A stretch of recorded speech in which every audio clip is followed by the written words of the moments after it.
What's up, Internet? I wanted to tell you really quick that there was somebody asking the questions, but you could barely hear them, so we decided to put just what the question was and then the answer. We get pretty in depth on the questions. I'm sorry I didn't get to all of them. The biggest problem was there's a ton on our emailing list, almost 5,000. Thank you for that. And almost all you asked the question. I hope you all enjoy this, and maybe you'll find it interesting, maybe you won't. See you.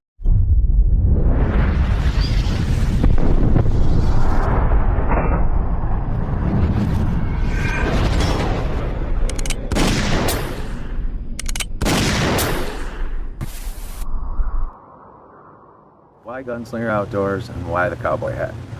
Well, before the cowboy hat was considered a fashion statement, they actually had a purpose. Their purpose was simple: it was to keep you out of the elements and keep you out of rain, keep you the sun off you, the whole nine. So the reason why mine is tucked up is usually I'm going through the brush and I don't want it caught on everything, and when it starts raining I just pull the sides down.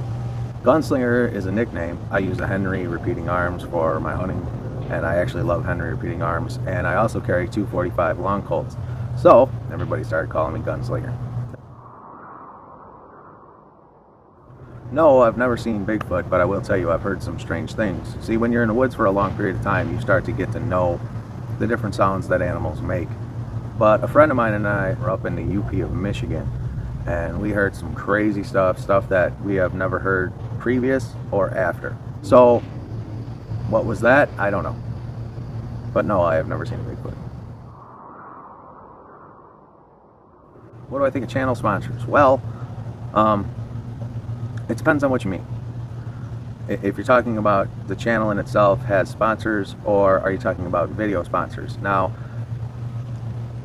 I disagree with video sponsors. I disagree with paid reviews. I disagree with all of that. With that being said, I believe no company owes you anything. I really do. In our case, if a company wants to send us something, there's a couple of different ways we do it. Some companies send us stuff to test because we put the product through hell and they want to know if there's a limitation or whatever, and that's basically companies doing R&D, and they want to use the real world as their R&D instead of just being in a room that they can control one thing or another. There's also, our stipulation is, you may get a video, you may not. Because I don't believe that everything deserves a video. If something is just a piece of junk, I don't even think bringing up the name is useful, honestly. And the reason being is, a lot of my subscribers, definitely the ones that are on the emailing list, they all go do the same thing as far as how they camp like I do. And they just can't have junk. You know, they're putting themselves in situations that they could get killed doing. And I'm not going to stamp a product as good because I was paid to do it or because they sent me something, you know, and that's just how we look at it. But as far as the whole channel sponsor, I don't have any issue with that as long as you're honest and you just don't say that anything that's untrue. It's just all there is to it. What do I think of shower units? It's funny. I actually had a shower unit, and right before I was going to do a video, it broke. It actually lasted for 2 years. It was from eBay. They were only 100 and I think 25 bucks. But there is a company out there called Joolca. Joolca? I don't know how you pronounce it. They if their units are any good, their setup is probably one of the best out there. I don't know if they're any good, so I can't put my stamp on it. But they have all the quick disconnects. And that is something that the other setup was sorely lacking. They just didn't have quick disconnects, so it was kind of a pain in the ass. You had to always put it together, and they didn't have extensions, and it just, you could tell it was cheaper. So if Joolca is any good as far as their pump and their box, I would say that they probably have one of the best, if not the best, showers out there. I can't guarantee that. I don't know. They do make one that comes with like a bucket with a sink and all that. Like I said, I don't know. I'm not going to say they're good. I've never used one. So, as you all know, I will not say something's good unless I know it is. But they see if their product is any good. I imagine it is. They're from Australia, and Australians really love to beat the crap out of stuff. They really do, boy. They go out there and they test the product. And all my Australian friends over there, I know things are a little bit weird over there, and I want to tell you, keep your head up, and definitely thinking of you. And I appreciate the emails. I'm always here. You can email anytime. There's a lot, you know. Inflatable boats are more popular in other areas of the world. Air tents, air tents. The air beam technology has not caught on in the United States. And at first, even I was on that. I wasn't too sure about them because, you know, air temperature gets colder, maybe the air runs out of the tubes, makes the tent slouch. I don't know. A friend of mine got an Outwell, I think, yeah, Outwell. And I think it was one of their cheaper ones. That the build quality was, it wasn't that great, but it wasn't bad. But it did hold air. You see, owning the inflatable boats this long, I have a lot more confidence in air tubes in the technology. So I could see, especially like what we do with the inflatable boat is we'll go to like little islands out on the river, and I would think, because you already have a pump for the boat, I would think that that would just be handy if you could just have a tent that's also with the air, because you already have all the stuff to do anything with an air. So I was looking at the company, I cannot think of their name, I'm gonna put it on the screen, but I've been looking at their tent, and boy, it really looks good. I don't know how to get one over here in the States, but they definitely look good. But I can't, again, I don't own one, so I can't say yes or no. I know nothing about air beam tents, so I guess my opinion is lacking. Is Bris the best low budget? Is it the best low budget? I don't know. I mean, they're not really that low budget. I mean, they're good.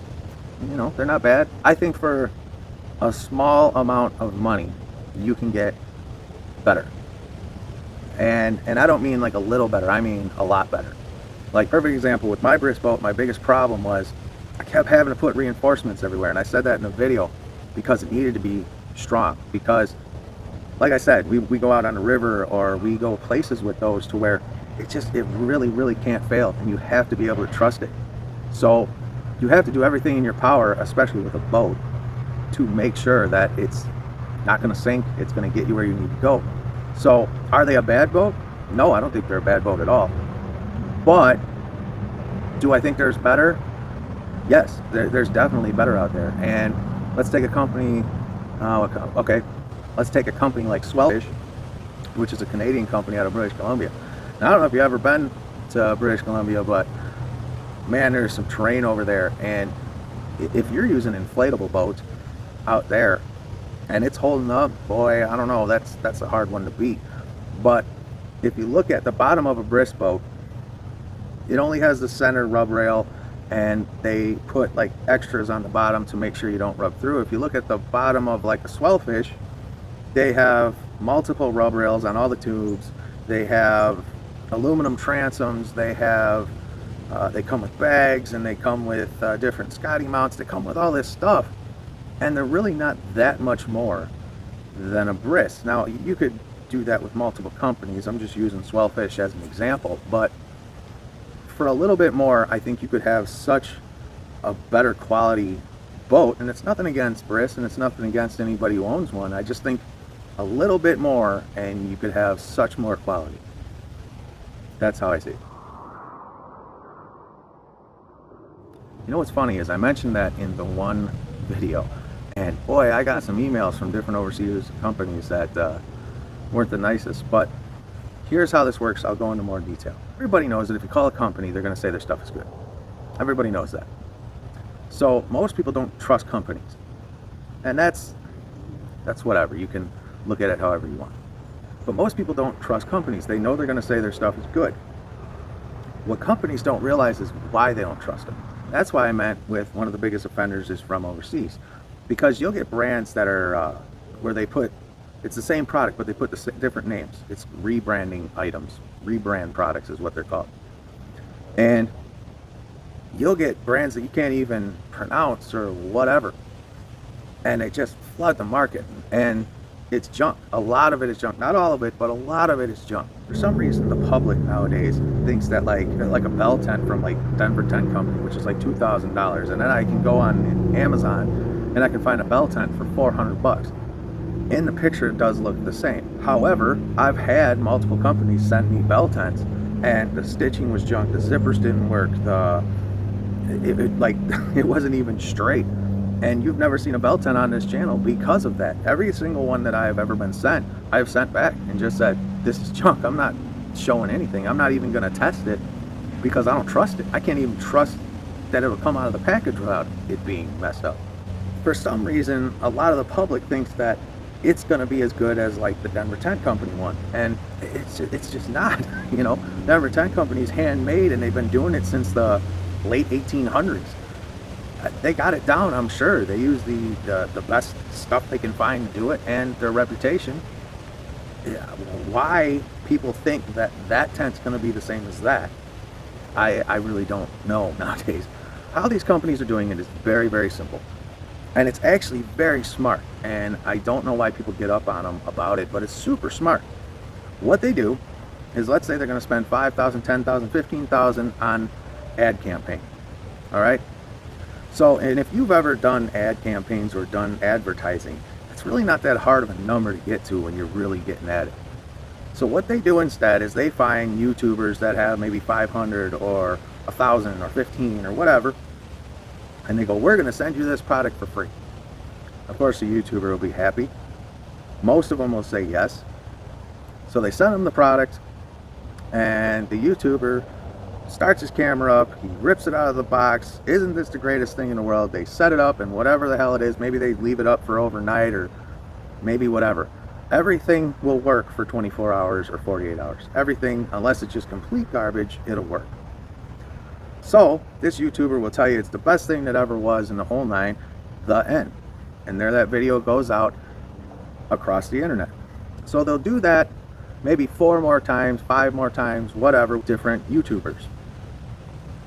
And then after they do that, then you ever see them sponsored links like on Instagram or even YouTube or Facebook, it says sponsor right up in the corner. They'll pay those companies and they'll put their name on every single one of those. And then people are scrolling through Facebook, they see the name. First thing they're going to do is go to YouTube, or they're going to go to Google or whatever search engine. They're going to type it in, and then instantly, boom, all these videos come up. All these guys are saying this product's the greatest thing in the world. Let's say they did spend their $10,000. But the point of the matter is they can do that over and over and over again. And those videos on YouTube, no matter how good or bad they are, those videos will never go away. So they can over and over and over again, they can wait a few months, then they'll do another sponsor little link, people read it, they do a search engine, and here it is again over and over and over again. That's how these companies are doing it. Smart, unbelievably smart. The problem is, there's no shortage of people that'll say crappy stuff is good, unfortunately. Maybe they don't know any better, maybe they do, maybe they're doing it for money, who knows? I just can't do it. I want to make sure that somebody else can take whatever product and do the same thing that I do with it, and they won't get killed. Is Springbar the best? I can't say that they're the best. I can say that they've always been a good tent to me, and I have put them through hell and back, and they have smiled coming out the other end. The company itself, when we worked with Springbar, I told them, man, I hate the outfitter. I'm telling you, you send me this thing and it's junk, I'm telling everybody I'm gonna feel bad because I like Springbar. And I gotta admit, you know, Pace was like, look, if it's a piece of junk, tell the world, that's fine. Maybe we'll learn something. I give credit where credit's due. Anytime a company says to somebody, hey, if it's junk, tell people. I have every confidence in my product. I don't think it's junk, and there you go. You know, when you have that much confidence behind your product, you're a good company.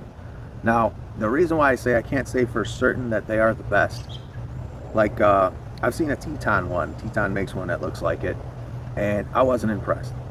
Now, there are guys out there that love them, but the way it was done, I just wasn't impressed. White Duck. I get asked about White Duck all the time. Their bell tents and their flex boat tents. I've never owned one or the other. I can't tell you anything about it. And there are multiple companies like Kodiak that all make flex boat tents. Now, Springbar was the first one to make that style tent. That's just, there's no point in arguing that. But for me to say that they are the best 100% means that I have to own and use every single one of those tents for me to sit here and say that they are the best. There is none better. And I haven't owned all of them. So I will tell you that they are unbelievably good. They are definitely worth the money. And I know for a fact that I have sold thousands of those tents for Springbar. The reason why I know that is I have all the emails of people saying how great they are and how much they like the fact, and they're thanking me in the whole nine. Do I deserve something for that? No, I don't think so. It's just me bringing a good product to the viewers and everybody who's watching. And that's all I ever want to do. Why canvas? Canvas will breathe, but it's great in the winter, and it doesn't have a lot of condensation, and it's tough as nails. A lot of people think canvas is like it used to be, where you can't touch the sides, but boy, those days are gone. There are some really great companies that make canvas. I mentioned Denver Tent Company, I mentioned Springbar. You know, there's a bunch of companies out there that make canvas stuff. Like I explained earlier with the belt tent stuff, you have to be really careful because you don't know what you're really getting. Most likely, if it's really cheap compared to everybody else, most likely it's not that good. Some way, somehow, maybe the zippers, maybe the type of fabric, I don't know, but most likely it's not that good. Now, get a really good brand and then go down one notch and maybe get one for a couple $100 cheaper or whatever. Maybe they're all in the same playing field, maybe not. I don't know, it depends on what we're talking about. And canvas is definitely heavier than a synthetic, absolutely. A little more maintenance, you have to dry them. But my biggest thing with any product is it can't fail, because usually I'm on a motorcycle or I'm on an inflatable boat or I'm in the middle of nowhere and there's no structure to go hide in, there's no car to go hide in, there's no nothing. So whatever I'm bringing with has to not fail. Not to mention some of these companies with $1,000 or $2,000 tents or whatever, these companies aren't expecting to have you be a repeat customer. Their stuff is so good that most likely you're going to buy it once, unless something tragic happens, like just the storm that knocked your house down but took the tent down with it. Most likely they're not going to hear from you again. So there's companies, the better companies know that, so they want to make sure that the product is top-notch, so that if they do ever hear from you again, maybe it's to say it's a great product, or maybe they want to, maybe something bad did happen and they want to buy another one because the first one lasted so well. There is times where canvas just, I mean, if you're a hiker, you're not carrying canvas. You're just not carrying it. It's whatever. Now there's some companies, you have to watch this too. There's some companies out there that just really, oh man, we're the whatever, and they're like pre-sewn tents and they add a window or they add a whatever. Isn't that right, Davis? So the point of what I'm saying is you just need to really pay attention to what you're getting. Make sure that it's what you need. Maybe you don't need certain sizes. Maybe you don't need the best. Maybe you do. Maybe it's whatever. Everything is up to you. That's why every ending of every video I do, what do I say every time? You can buy it, not buy it, because it really doesn't matter to me. I'll give you my opinion. I'll show what I was doing to it. And this is what happens. And if there's a problem with it, I'll tell you about it. And if I know how to fix it, I'll tell you that too. Thank you everybody for going this far out. And you all have a good one. I'm your Huckleberry.